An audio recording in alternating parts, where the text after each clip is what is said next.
નમસ્કાર સમાચાર સાથે હું છું જિજ્ઞાસા। સમાચાર મહેસાણાથી મળી રહ્યા છે। કડી નજીકથી ઝડપાયો છે સરકારી અનાજનો શંકાસ્પદ જથ્થો। જીઆઈડીસીના ખાનગી ગોડાઉનમાં મળ્યો છે શંકાસ્પદ અનાજનો જથ્થો। 3 જેટલા ગોડાઉનમાં અનાજ ભરવામાં આવ્યું હતું। મોટા પ્રમાણમાં ઘઉં અને ચોખાનો જથ્થો મળી આવ્યો છે। સરકારી પ્રિન્ટવાળા બારદાન સ્થળ પરથી મળ્યા છે અને અલગ અલગ બ્રાન્ડની થેલીઓમાં અનાજનું પેકિંગ પણ થયેલું હતું। પોલીસે જાણ કર્યા બાદ પણ પુરવઠા વિભાગની નિષ્ક્રિયતા અત્યારે જોવા મળી રહી છે। પુરવઠા વિભાગના અધિકારીઓ ન આવતા પોલીસે જથ્થો સીઝ કર્યો છે।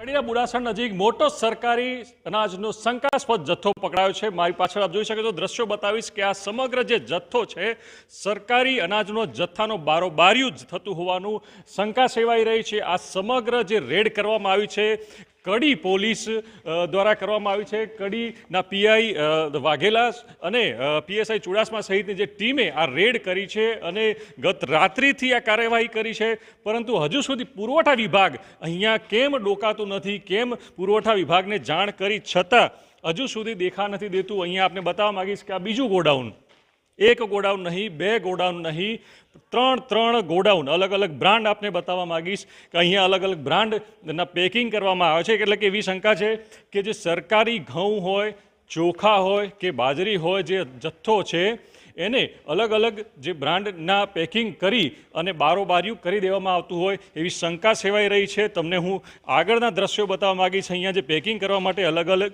જે થેલીઓ છે, કોથળીઓ છે પણ રાખવામાં આવી છે। આ જે ગોડાઉન છે, એક ગોડાઉનમાંથી આપને બીજા ગોડાઉનનું દ્રશ્ય બતાવ્યું, બીજામાંથી આપને ત્રીજા ગોડાઉનનું દ્રશ્ય આગળ બતાવવા માંગીશ અને એ ત્રીજા ગોડાઉનમાં પણ જથ્થો જોઈને એમ કહી શકાય કે અધધ જથ્થો છે।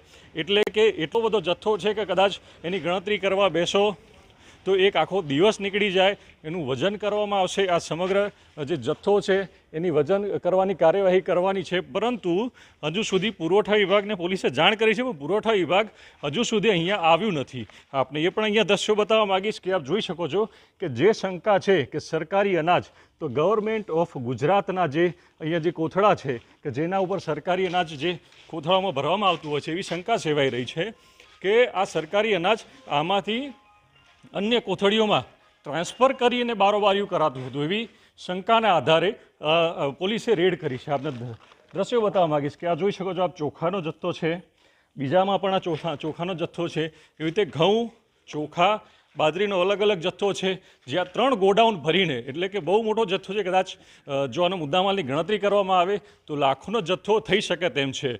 સવાલ એ થાય છે કે પોલીસ પુરવઠા વિભાગને જાણ કરે છે, જે પ્રમાણે માહિતી મળે છે પોલીસ દ્વારા જાણવામાં આવ્યું છે કે પોલીસ પુરવઠા વિભાગને પૂછે છે, એમને બોલાવે છે, પરંતુ પુરવઠા વિભાગ એમ હાથ અદ્ધર કરે છે કે આપ પહેલાં સમગ્ર મુદ્દામાલ સીઝ કરો અને અમને સોંપો, પછી અમે કાર્યવાહી કરીશું। શું પુરવઠા વિભાગની જવાબદારી નથી થતી કે આ મુદ્દામાલની ખરાઈ કરે કે આ સરકારી અનાજનો જથ્થો છે કે નહીં? આ પ્રકારના સવાલો ઉઠે છે, પરંતુ હજુ સુધી મહેસાણા પુરવઠા વિભાગ અહીંયા ડોકાયું પણ નથી।